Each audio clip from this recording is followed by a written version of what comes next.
नमस्कार। देखिए, वादा था अभिषेक तिवारी के साथ बिहार पे चर्चा का और ये निकल गए कर्नाटक।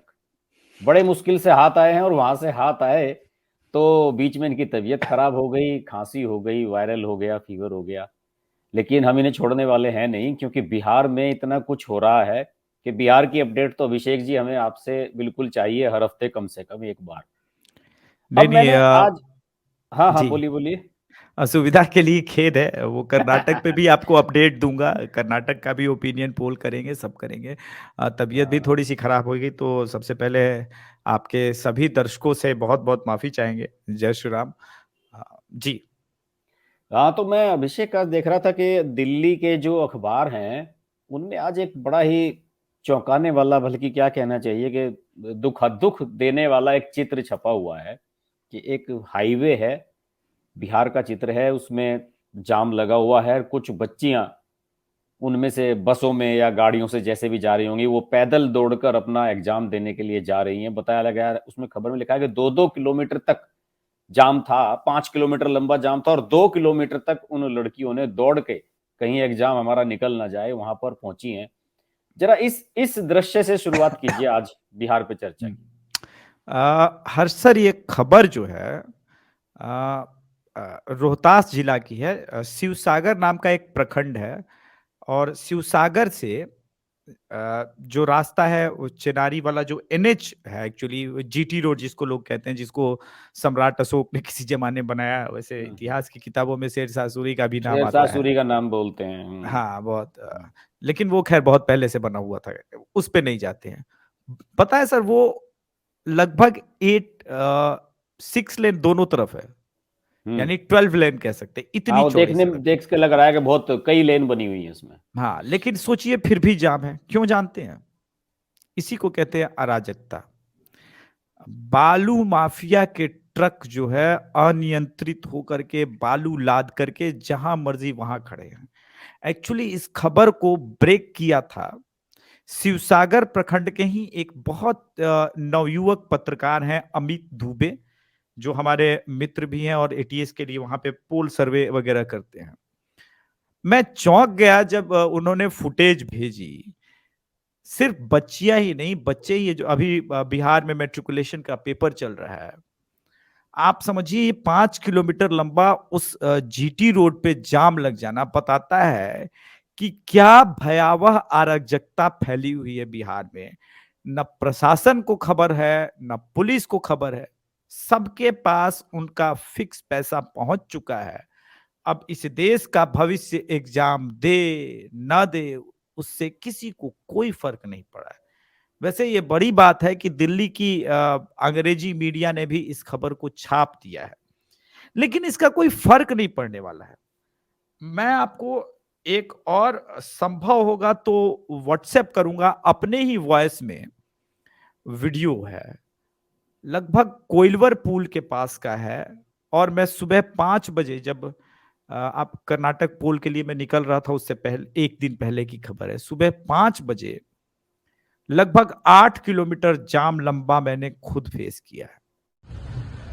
ये सुबह 6 बजे की तस्वीर है और यहाँ पे आप मेरे पीछे देख सकते हैं ट्रैफिक। बिहार में लूट हो रहा है खनन माफिया के द्वारा। ये सभी बालू माफिया, सुबह 5 बजे से ये स्थिति है इस देश के ट्रैफिक की। और कोई लॉ एंड ऑर्डर नहीं है। सब लोग पिछले 1 घंटे से त्रस्त हैं। सुबह के 5 बजे आदमी इसलिए निकलता है कि आदमी सही सलामत जल्दी में पहुंच सके, मगर यहां तो भाई कोई ना नियम है ना कोई कानून है। और मतलब हजारों हजार, 20-25 हजार ट्रक दोनों तरफ से, छोटी गाड़ियां नहीं। उनकी तो सुबह 5 बजे आवागमन उनका कम ही होता है। दोनों तरफ से हो क्या रहा है? हर एक ट्रक से फिक्स पैसे लिए जाते हैं। बालू ढुलाई और अवैध खनन में खूब पैसा है। और इसी पैसे से तो 2024 का सर चुनाव लड़ा जाएगा। दरअसल आप कुछ भी कहिए, बिहार का क्राइम या कुछ भी देखिए, उसका डायरेक्टली रिलेशन जो है वो बिहार में इलेक्शन से, राजनीति से ही आपको जुड़ता हुआ नजर आएगा। क्योंकि बिहार में एकमात्र जो ब्लैक मनी है या अवैध पैसों का जो है यही मात्र एक जरिया है, और नेताओं को वो हर हाल में चाहिए। तो सुशासन, फलाना ढिमकाना, समाजवाद, ये सब जो है हाशिए पे है, और जनता की किसी को फिक्र नहीं है कम से कम। बड़ा दुर्भाग्यपूर्ण है वास्तव में। और ये जैसे कि आपने बताया, बालू माफिया, जिसे रेत खनन माफिया, इधर सभी जगह हैं, यूपी में भी हैं और हरियाणा में भी खूब होता है। पंजाब में बड़ा इशू है। उसमें तो बताया जाता है कि सोनिया गांधी तक चीजें पहुंची थी और जी कैप्टन अमरिंदर को उन्होंने बुलाकर कहा था कि ये क्या चल रहा है तुम्हारे यहाँ। तो उन्होंने कह दिया था कि साहब इस पे तो आप मैडम मेरे से बात मत कीजिए, जो चल रहा है चलने दीजिए। ये जब कब कैप्टन अमरिंदर वहां सीएम हुआ करते थे। ये सभी जगह है, क्योंकि ये क्या है कि एक नेचुरल चीज है, प्रकृति से निकलती है, कोई इसका नाप तोल है नहीं, अनलिमिटेड रूप से आती है नदियों से। कितना ही भर लीजिए उसमें, कोई वहां पे देखने वाला भी नहीं है कि आपको ठेका 10 ट्रक का मिला है, आपने 100 भर लिए, 90 भर लिए, कौन वहां देख रहा है। बिल्कुल ये सब बिल्कुल। जगह हो रहा है, लेकिन ये दुर्भाग्यपूर्ण है। और वास्तव में आपने सही कहा कि अब जैसे किंतु कि एक बड़ा शराबबंदी पॉइंट है है। सर, उत्तर प्रदेश में खनन माफिया पे योगी आदित्यनाथ जी ने जबरदस्त कंट्रोल किया है। मुझे याद है जब मुलायम सिंह यादव जी की सरकार थी, अखिलेश यादव की, उस वक्त खनन माफियाओं ने न केवल उत्पात किया था बल्कि बहुत हत्याएं भी होती थी। अब उस मायावती प्रकार ने तो की एमएलसी बनाए थे सारे खनन माफिया, हाजी इकबाल और पता नहीं कितने जो बाद में पकड़े जा रहे हैं अब। जी जी मायावती ने तो सारे एमएलसी बना दिए थे। जी। लेकिन बिहार में हत्याएं भी हो रही हैं और लूट भी हो रहा है, लेकिन प्रशासन जो है वो कुछ कर नहीं रहा है। दोनों में एक बहुत बड़ा फर्क है सर। हाँ सही बात है। वहाँ पे बिहार के हालात जो हैं इस समय बड़े ही नाजुक हैं। और सबको ये लग रहा है कि 2024 से पहले पता नहीं ये लोग सब क्या करने जा रहे हैं। अच्छा खैर, उसके बारे में बात तो होगी। अब फिलहाल एक तो हम चर्चा इस पे ये करना चाहेंगे कि जो सीपीआई एमएल वाला जो कल एक कार्यक्रम था, वो क्या कार्यक्रम था मुझे पता नहीं है उसमें। हम्म। लेकिन उसमें सभी लोग, तेजस्वी यादव भी बड़े जोर शोर से बोल रहे थे, फिर नीतीश कुमार बोलते हुए नजर आए। जरा इसमें बताइए, सलमान खुर्शीद भी इसमें गए हुए थे। और जी इसमें तो जी। बताया जाता है कि उन्होंने ये दावा कर दिया कि अगर कांग्रेस एक बार आई लव यू कह दे, या हाँ कांग्रेस को ये आई लव यू कह दें, सलमान खुर्शीद ने कहा कि बस वो इतना हमारे बीच में थोड़ा सा मामला रह गया है कि आई लव यू पहले कौन बोले। तो हम्म। अगर ये आई लव यू हमें बोल देते हैं तो फिर हम एक साथ हैं, और बीजेपी 100 सीटों से भी नीचे सिमट जाएगी अगर हम सब साथ आ जाएं। जबरदस्त जी कॉन्फिडेंस है इनका। जी, नीतीश कुमार ने दावा किया है। वैसे मैं आपके दर्शकों को बता दूं कि चूंकि हम लोग हर हफ्ते शो करते हैं, तो जो बताते हैं हर्ष भैया या फिर मैं, तो उसका आउटकम क्या आता है, या फिर अगले हफ्ते जो हमने बात कही क्या वो फलीभूत हो रहा है। तो इस मीटिंग पे आऊंगा हर्ष सर, लेकिन इंटरेस्टिंग है वो आपके दर्शकों के लिए, कि जो हमने 2 हफ्ते पहले ब्रेक किया था जीतन राम मांझी के बेटे वाला, वो आग हम्म। पतीले में लग चुकी है। जीतन राम मांझी ने प्रेस कॉन्फ्रेंस में कहा कि बिहार का अगला मुख्यमंत्री उनके बेटे को क्यों नहीं लोग बना रहे हैं, दलित समुदाय संतोष समुदाय शायद नाम है, संतोष उसका। जी जी, दलित हम्म। समुदाय से, पिछड़े समुदाय से। तो आप हम्म। देख सकते हैं कि जैसे जैसे हमने अब तक हर हफ्ते वार्तालाप किया है, तो गठबंधन का, महागठबंधन का जो एक एक धागा है वो कैसे धीरे धीरे ठीक उसी प्रकार से उखड़ रहा है जिस प्रकार से हम लोग उम्मीद करके चले थे। अब आते हैं, हम्म। ये सीपीआई एमएल माले की मीटिंग थी, लेफ्ट की कह सकते हैं मीटिंग। यहाँ पे 4-5 लेफ्ट नाम के है, सीपीआई एमएल होता है, माले होता है, हम्म। बहुत सारे नाम है। हम्म। तो इनकी एक मीटिंग थी, इसमें सभी लोग इनवाइट किए गए थे। मीटिंग का मुद्दा यही था जो हमेशा होता है, जिस आपने जॉर्ज सोरस पे तो कर ही लिया होगा शो, कि भाई हम्म। फासिज्म से लड़ना है, हिंदू राष्ट्र बनाने वालों के खिलाफ लड़ना है, देश को बर्बाद कर रहे हैं, यही मीटिंग का मेन मुद्दा था। वहां पे नीतीश कुमार थे, उन्होंने कहा कि भाई हम 100 सीट के नीचे भाजपा को समेट देंगे अगर सभी हम लोग एक साथ आ गए। आपके दर्शकों को एक बड़ा रोचक कहानी सुनाता हूँ सर। तराजू में 100 मेढक रखने का चैलेंज जो है वो बड़ा डिफिकल्ट है, क्योंकि हर एक मेढक जो है तराजू से जंप करके वो बाहर निकल जाएगा। तराजू पे मेढकों को आप तौल नहीं सकते। खैर, मान लिया आई लव यू आपने बोल दिया कांग्रेस ने, तो कांग्रेस का बिहार में जनाधार क्या है, या नीतीश कुमार का सर उत्तर प्रदेश में क्या जनाधार है। हाँ सही बात। ये गठबंधन हो गया, तो चलिए केसीआर भी आ गए इस गठबंधन में, उनका बिहार में क्या जनाधार है। लड़ाई तो है नरेंद्र मोदी वर्सेस हु 2024 में, 2025 के संदर्भ में बात नहीं करते हैं। दूसरी बात, इसमें जो आउटकम निकला है कि फांसीवाद को हराना है, एक बड़ा इंटरेस्टिंग आंकड़ा आपके दर्शकों को देता हूं। कन्हैया कुमार लेफ्ट से लड़े थे बेगूसराय से, और तनवीर हसन चुनाव लड़े थे बेगूसराय से आरजेडी से, और चुनाव लड़े थे गिरिराज दा एनडीए से।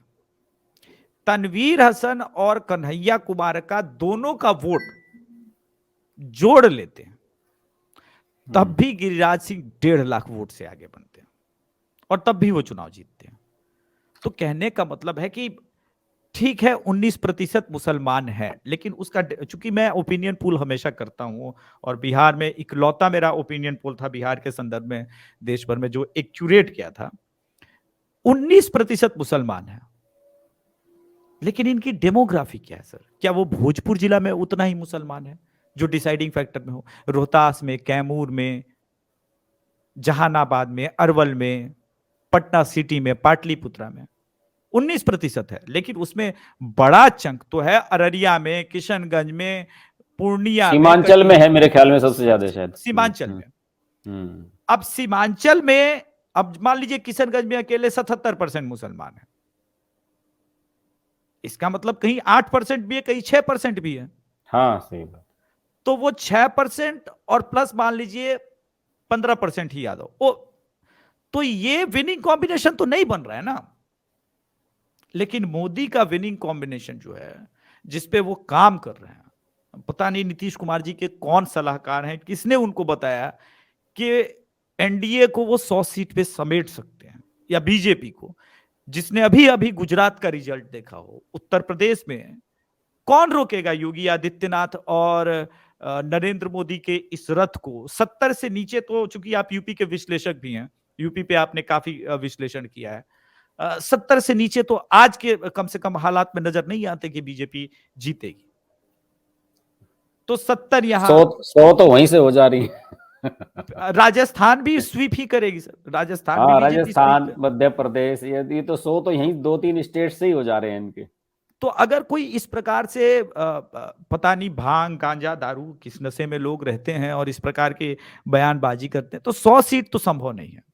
हाँ, अगर विपक्ष एकजुट होकर के कुछ बहुत अचंभित वाला कार्य कर सकता है तो हो सकता है, अभी नहीं कह रहा हूं यही होगा, कि यह संभव है कि बीजेपी को शायद आप 5-6 सीट से रोक ले अकेले बहुमत से, लेकिन एनडीए तो फिर भी बहुमत में जाएगी।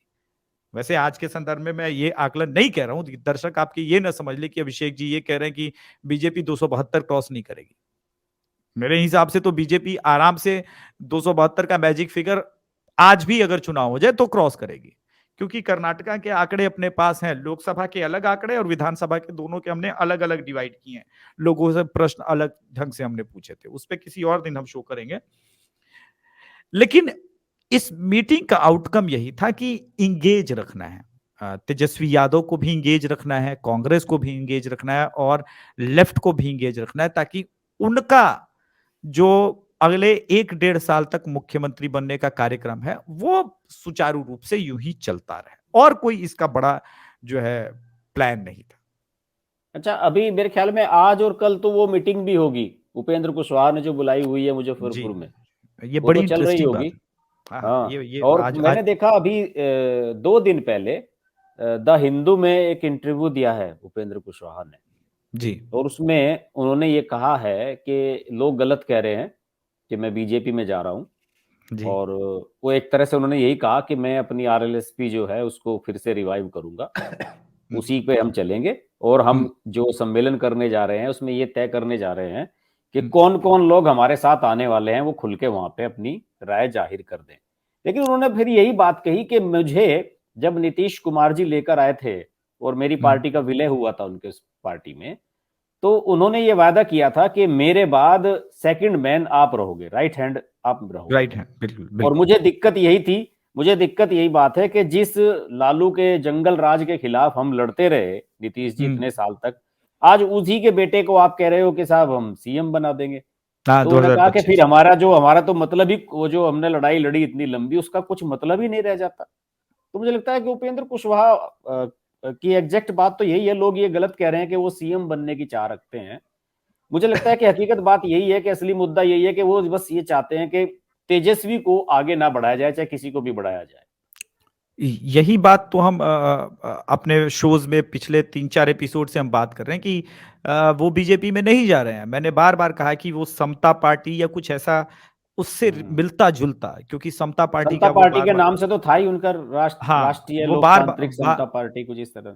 जी जी जी, वो बार बार जिक्र कर रहे हैं। तो ये आरएलएसपी जो है, जो रिवाइव करने की ही बात वही है। ये बात सही है, यही बात तो हम लगातार कह रहे थे कि उपेंद्र कुशवाहा बिल्कुल अलग रहेंगे। तभी ये शो करना है उपेंद्र कुशवाहा को कि मुझे कुशवाहा जाति को जो है इस महागठबंधन में जो है वो जगह नहीं मिल रही है, जो उन्होंने अधिकार की बात की थी।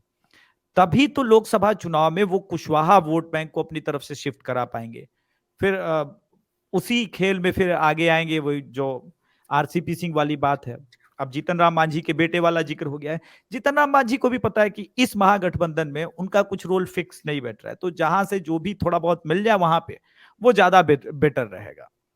तो ये सारी चीजें जो है वो एक दिशा तय कर रही हैं कि 2024 में जो है महागठबंधन के नाम पे ये रह जाएगा, नीतीश कुमार रह जाएंगे, मगर जदयू का जो मूल है, जिस के आइडियोलॉजी के ऊपर जेडीयू का निर्माण हुआ था, वो जदयू बिखर जाएगा और बिखरने के बहुत करीब है। बस अब मीटिंग्स के आउटकम के इंतजार हैं। 1-2 महीने का और हर्ष सर हम्म। बात रह गया है। उसके बाद बिहार में चुनावी बिगुल जो है वो फूंक दिया जाएगा। अभी ही सड़कों पे वो चुनावी चर्चा होने लगी है कि किसको वोट करेंगे 2024 में। और मोस्ट प्रॉब्ली 1 महीने के अंदर हम बिहार और उत्तर प्रदेश के ग्राउंड रिपोर्ट्स आपको हर हफ्ते जरूर दिखाएंगे। हर सर पे अलग आएगा, वो रॉ बाइट हम अलग अलग भेजेंगे, क्योंकि अकेले एक चैनल पे चला पाना शायद मेरे लिए भी संभव नहीं होगा, इतने सारे बाइट होंगे तो। लेकिन वो हम आपके दर्शकों के लिए जरूर अरेंज करेंगे, ताकि आपको ये जरूर पता चले कि वास्तव में लोग क्या सोच रहे हैं। हम और आप कुछ भी एनालिसिस करें, लेकिन ग्राउंड पे अगर लोग नीतीश कुमार के शासन व्यवस्था से नाराज है, जैसे आपने वीडियो की शुरुआत में कहा सर कि वो बच्चियां इतना किलोमीटर दौड़ के जा रही हैं, एग्जाम दे रही है बच्ची और बच्चे, वो 10th के। अब ये एक ऐसी समस्या है जो किसी का फ्यूचर बनाने वाला था, और इस वक्त जो उनके मानसिक पटल पे छप जाएगा कि नीतीश कुमार सत्ता चलाने में सक्षम नहीं है। आपको क्या लगता है, वो 18 वर्ष का जब होगा तो वो वोट करने जाएगा, तो ये उसके मन में तो ये बात रहेगी कि बिल्कुल। जिस आदमी के अंदर लॉ एंड ऑर्डर मेंटेन करने की क्षमता नहीं है, वो हमारा मुख्यमंत्री कैसे हो सकता है। और ये छोटी छोटी चीजें बहुत मैटर करने वाली है 2024 के चुनाव में। बहुत से बच्चे तो मिस भी कर गए होंगे एग्जाम। कुछ बच्चों ने किया है, लेकिन बहुत ज्यादा बच्चों ने नहीं, क्योंकि वो जाम को देखने के बाद जो है वो वो हड़कंप मच खुद गया था। एकदम तेजी से चल पड़े वो सब लोग। अच्छा, ये जो टाइम्स ऑफ इंडिया ने खबर छापी है ना हर्ष सर, ये लगातार 5वें दिन ऐसा होने के बाद छपी है। अच्छा अच्छा। ये हो घटना सकता है। ये हाँ, घटना क्योंकि जो है, एग्जाम तो काफी दिनों से चल रहे होंगे। ये घटना जो है बवाल होने के बाद लोगों को पता चला, क्योंकि लोकल मीडिया ने तब तक काफी ये खूब गाली दी, लेकिन प्रशासन के हाथ में ही कुछ नहीं है सर। प्रशासन स्वयं डरा हुआ है उन बालू माफियाओं से, उन ट्रक वालों से। एक एसआई उसके लेवल की बात ही नहीं है कि वो छुड़ा सके अनियंत्रित रूप से। और ये व्यवस्था हर जगह है सर। मैं आपको वो अपना ही रिकॉर्ड किया हुआ वीडियो, जब ये वीडियो आप प्ले कर रहे होंगे तो उसके पहले मैं व्हाट्सएप कर दूंगा, ताकि आपको ये पता चल जाए कि गंभीरता क्या है आपके दर्शकों को। कि बिहार में सोचिए, ना लॉ एंड ऑर्डर काम कर पा रहा है, ना रोजगार है, न शिक्षा है, और जो बेसिक इंफ्रास्ट्रक्चर की बात होती है डेमोक्रेसी में, स्वास्थ्य, ये कुछ भी नहीं है। और फिर भी इस स्टेट के मुख्यमंत्री ये दावा करती कि वो बीजेपी को 100 सीट से नीचे रोक लेंगे। इससे बड़ी हास्यास्पद बात शायद ही आपने सुनी हो, और शायद ही मैं कुछ कह सकता हूं। ये दुखद बात है, एक बिहारी होने के नाते मेरे लिए जब मैं ये सब बातें कहता हूं, कड़वी बातें हैं, लेकिन क्या करें, ये सत्य है। अच्छा, प्रशांत किशोर का भी एक स्टेटमेंट मैं देख रहा हूं कि 2 दिन से चल रहा है और उस पर रिएक्शंस भी आरजेडी वगैरह के लोगों के आए हैं। प्रशांत किशोर ने जातीय जनगणना को कहा है कि ये एक फालतू की ड्रिल है, एक अननेसेसरी टाइम वेस्टेज है। इसके बारे में क्या कहना चाहेंगे आप? आप देखिए, जातीय जनगणना पे हमने भी सर्वे किया था, लगभग 7,500 के आसपास हमारा सैंपल साइज है। हम्म। इसमें एक बड़ी बात यह है कि बहुत सारे जो यादव हैं, कुर्मी हैं, कोयरी हैं, इन लोगों के मन में ये बिठा दिया गया कि इस जातीय जनगणना से आपका भला हो सकता है। लेकिन जैसे ही एक पढ़े लिखे क्लास में जाएंगे, चाहे वो किसी भी जाति का हो, चाहे वो यादव ही हो, कोयरी ही हो, कुर्मी ही हो, कोई भी, वो कहता है कि बिहार के पैसों की बर्बादी इससे ज्यादा नहीं हो सकती थी जो अब हो रही है। आप ये सोचिए कि जिस स्टेट में जब लोगों के पास विकास के मॉडल पहुंच रहे थे तो हम जातियों के नाम पे लड़ रहे थे, अब पूरी दुनिया में हर स्टेट अपने स्टेट में इन्वेस्टमेंट के लिए लोगों को समेट कर करके बुला रहा है और उस स्टेट में इन्वेस्टमेंट आ रही है। क्योंकि बिहार के भी 2 अखबारों में योगी जी की वो फुल पेज में ऐड आई है कि इतना इन्वेस्टमेंट वो लेके आए हैं, और ये शायद बीजेपी ने इसीलिए डलवाया भी होगा कि बिहारियों को ये पता चल सके कि एक ऐसा भी स्टेट है जहां पे 20,000 करोड़ 25,000 करोड़ का इन्वेस्टमेंट आ रहा है और दूसरी तरफ 1 रुपए भी कोई इन्वेस्ट करने को तैयार नहीं है, और जो पैसे हैं वो आप बंदरबाट कर रहे हैं शिक्षकों से। आप सोचिए कि अभी मैट्रिकुलेशन का पेपर चल रहा है और उसके 3 महीने पहले से शिक्षक जो हैं, पेपर से पहले वो जातीय जनगणना में थे। तो ये एक और ऐसा सब्जेक्ट है जो लॉन्ग टर्म में सरकार को बैकफायर ही करेगा। ये बात अभी इनको समझ में नहीं आएगी, 2024 के इलेक्शन के रिजल्ट के बाद शायद समझ में आए। वैसे कांग्रेस और ये लोग इतने आत्ममुग्ध हैं कि इतने चुनाव को हारने के बाद भी इनको समझ में नहीं आ रहा है कि अब वो जातियों का दौर बहुत तेजी से बीत रहा है, हिंदू बहुत तेजी हम्म। से यूनाइट हो रहा है, वो सेंस कर पा रहा है चीजें जो चल रही हैं। और इसका एकमात्र कारण जो है वो सोशल मीडिया है। मुख्य न्यूज को तो लोगों ने देखना बंद कर दिया है सर। आप हाँ, सब देखिए सब कि यूट्यूब देखते हैं अब। हाँ, लोगों ने तो फिक्स ये कर लिया है कि मुझे 9 बजे अभिषेक को देखना है, 10 बजे फला को देखना है, हाँ 11 बजे हाँ, फला को। तो सब यही बात है ना सर कि अब आप, मैं बहुत छोटा आदमी हूं लेकिन 9:30 बजे अगर 1,200 लोग मुझे लाइव देख रहे होते हैं, इसका मतलब यह है कि लोगों का विश्वास उठ गया है और वो मानते हैं कि कम से कम अभिषेक एक युवा लड़का वो हमें बता रहा है जो हम सुनना चाहते हैं, जो हम जानना चाहते हैं। हम और आप पिछले कई दिनों से बिहार को लेकर के इसलिए चर्चा कर रहे हैं, मेहनत कर रहे हैं, ताकि लोगों को पता चले कि एक स्टेट पूरी तरह से विनाश के कगार पे बैठा हुआ है और इस देश के आत्ममुग्ध नेता, सो कॉल्ड पत्रकार जब लालू यादव की तारीफ करते हैं, जब तेजस्वी यादव की तारीफ करते हैं, जब नीतीश कुमार की तारीफ करते हैं और सिर्फ झूठे सेकुलरिज्म के नाम पे करते हैं, तो मुझे हंसी आती है कि आप तरस आइए भी और आता है देखिए। वास्तव में, तरस आता है वास्तव में कि मैं तो उन्हीं मीडिया पर्सन्स की बात कर रहा हूं जो कुछ साल पहले तक भ्रष्टाचार का प्रतीक बताया करते थे लालू प्रसाद यादव को, आज वो तेजस्वी यादव को फ्यूचर बताने लगे हैं बिहार का। और आप और मैं एक्सपोज कर रहा हूं उसी भ्रष्टाचार को। सोचिए, हम जैसे छोटे लोग जिनसे प्रशासन भिड़ने का उन बालू माफियाओं के खिलाफ आ, नहीं रखता है, और हम वो छोटे छोटे वीडियोस रिकॉर्ड करते हैं, रिस्क लेते हैं, ताकि लोगों को ये पता चले कि इस स्टेट को किस तरह से एक सुनियोजित ढंग से सर बर्बाद किया जा रहा है। और उसका एकमात्र लक्ष्य यही है कि आने वाली पीढ़ियों को अनएडुकेटेड रखना है। क्यों? क्योंकि वो फिर सवाल नहीं पूछ पाएगा। पढ़ लिख जाएगा मेरी तरह तो सवाल पूछने लगेगा, सरकार से सवाल पूछेगा, व्यवस्था के प्रति सवाल पूछेगा। यही स्थिति तो उत्तर प्रदेश में हुई थी।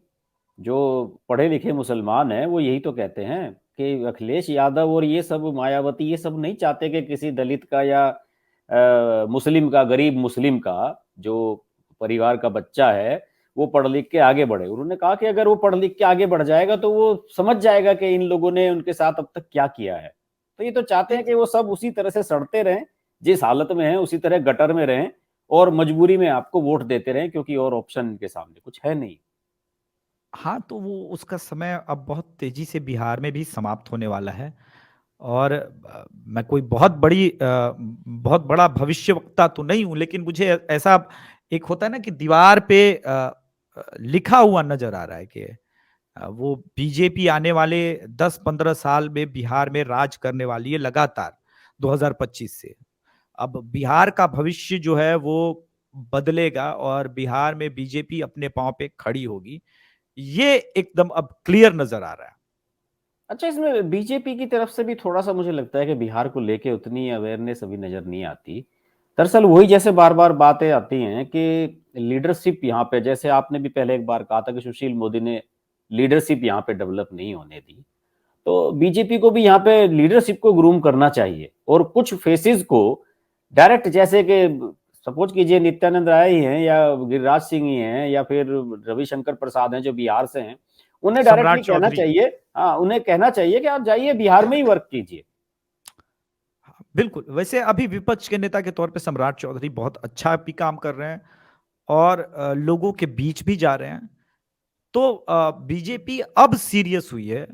मुझे लगता है कि पिछले 1 डेढ़ महीने से शायद दिल्ली से कॉल आने के बाद, और सारे नेता अब ये मिलके निर्णय करने की स्थिति में है कि चलो लड़ना तो है और अकेले ही लड़ना है। जैसे कि पिछला दरभंगा रेजोल्यूशन में इन्होंने कह दिया कि हमें नीतीश कुमार के बिना लड़ना है 2025 भी 24 भी। तो अब ये जो सारी छटपटाहट है, एक इंटरेस्टिंग बात यह है कि अभी रिसेंटली फिर 5-6 दिन पहले नीतीश कुमार के एक बहुत करीबी ने बीजेपी से फिर संपर्क साधा कि कोई चांस है क्या, एक बार मिलकर वर्कआउट किया जाए क्या। लेकिन बीजेपी जो है वो चल चुकी है उस नीति पे कि नहीं, अब हाँ, वो इसको तो चांस नहीं वो देना। वही कहानी हो चुकी है जैसे कि वो शिवसेना की महाराष्ट्र में हुई है कि नहीं साहब, अब वो उद्धव ठाकरे से तो बात करनी ही नहीं है।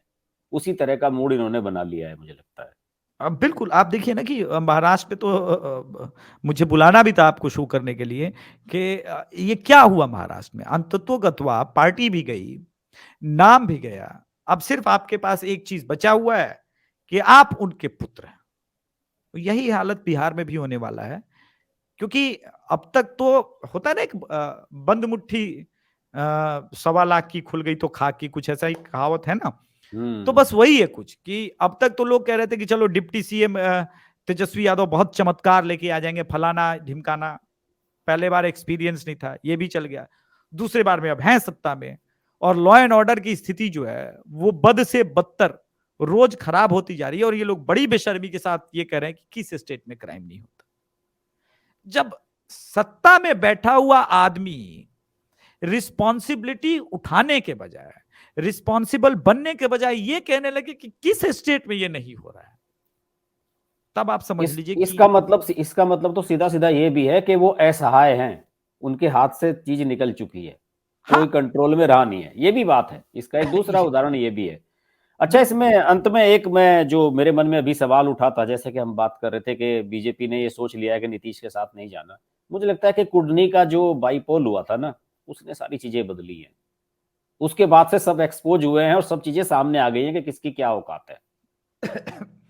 मैं हमेशा कुर्णी विधानसभा के रिजल्ट को जो है वो एक आईना दिखाने के तौर पे कहता हूं कि कुर्णी आरजेडी तब जीत गई थी जब नीतीश कुमार जदयू साथ में थे। बिल्कुल। सॉरी, नीतीश कुमार जदयू बीजेपी के जब साथ में थे तब आरजेडी कुर्णी जीत गई थी। हम्म। लेकिन नीतीश कुमार और आरजेडी मिलकर के भी बीजेपी को कुर्णी नहीं हरा पाया, क्योंकि तब जो है वो चिराग पासवान का वो रोड शो और ये सारी चीजें देखिए।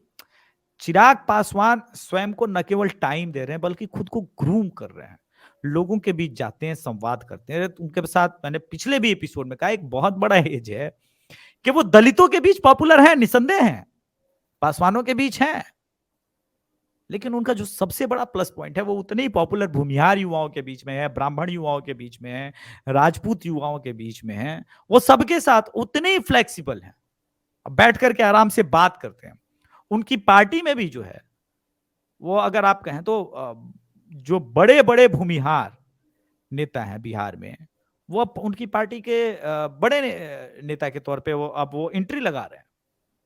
तो ये सारी चीजें जो है वो बता रही कि तेजस्वी यादव के खिलाफ जो है वो रणनीति यही है कि इधर से चिराग पासवान को हम शो करेंगे कि तेजस्वी के सामने फेस ऑफ चिराग पासवान का करा लेंगे, और जदयू को ब्रेक करने के बाद उपेंद्र कुशवाहा उधर हमले कर लेंगे, और उसके ऊपर मोदी आकर के बाकी सारा काम कर लेंगे। वैसे मुझे लगता है कि चिराग पासवान के साथ जो हुआ वो चिराग पासवान के लिए भी एक लर्निंग लेसन था कि साहब जो आप कर रहे थे राजनीति में वैसे चलता नहीं है। और मुझे लगता है कि वो जो झटका लगा चाचा और इनके भतीज, वो जो भाई भाई ये सब अलग हो गए इनसे, मुझे लगता है कि उसी के बाद चिराग पासवान की आंखें खुली, वरना वो जो है उससे पहले तो वो राहुल गांधी की तरह सब कुछ उन्हें जो है क्या कहते हैं ना, स्पून फीडिंग चल रही थी कि साहब पिताजी की विरासत है उसको चला रहे थे, उसी के बाद से उनकी आंखें खुली है, मुझे भी ये लग रहा है। वही बात होती है जब समय टफ टाइम आता है ना, कि पिताजी भी नहीं रहे तो एक बड़ा मार्गदर्शक तो उनके थे ही, और चाचा भी अलग हो गया। ऐसे समय में तो ये होना था कि चिराग पासवान का कोई नाम लेवा बिहार में नहीं बचना था, लेकिन ऐसा नहीं हुआ। वो आदमी गिरा, संभला, स्ट्रेटेजी बनाई। अभी रिसेंटली 6 महीने पहले उसने बिहार ही नहीं, यूपी के भी कई बड़े सोशल मीडिया इन्फ्लुएंसर्स, यूट्यूबर्स को बुलाया था। उनको मैं व्यक्तिगत रूप से जानता हूं, वो ग्राउंड रिपोर्टिंग वगैरह करते हैं। उनके साथ मीटिंग हुई और उन्होंने कहा कि अभी हमारे पास पैसे नहीं है, लेकिन हम भाजपा आईटी सेल तो नहीं है, लेकिन आने वाले समय में हम आपके साथ खड़े होंगे। अगर आज आप बिहार और बिहारी फर्स्ट के लिए हमारे साथ खड़े होते तो, और हम आपको हर तरह से फंड करेंगे। तो वो समझे इस महत्ता को कि सोशल मीडिया ही उनका वापस मेक ओवर करेगा, और वही हुआ बिहार में। वो जिस दौरे पे जाते थे, बिहार के छोटे छोटे यूट्यूबर, फेसबुक या ट्विटर वाले, वो उनको साथ में लेके जाते थे। उससे ये हुआ कि चूंकि बिहार के अंदर ही उनका प्रेजेंस था, बिहार के छोटे छोटे जो फेसबुक या यूट्यूबर्स हैं, तो उससे माउथ पब्लिसिटी बहुत ज्यादा उनको मिली है। वो एक उनके साथ जो है वो बड़ा अचीवमेंट बना, और अब वो जो है देखिए कि वापस खड़े भी हो गए हैं, और उनकी पार्टी में बड़े से बड़ा नेता इस वक्त एंट्री लगाना चाहता है। ये स्थिति आ गई। चलिए अब देखते हैं कि उपेंद्र कुशवाहा क्या करते हैं, उनकी जरा मीटिंग हो जाए। आप अपडेट्स के लिए तैयार रहिए, नेक्स्ट जो एपिसोड होगा उसी पे करेंगे जी। धन्यवाद। जय श्री राम। जय श्री राम। अगर आपको हमारी वीडियो पसंद आई तो वीडियो को लाइक करें, चैनल को सब्सक्राइब करें और नोटिफिकेशंस के लिए बेल आइकन को प्रेस करें।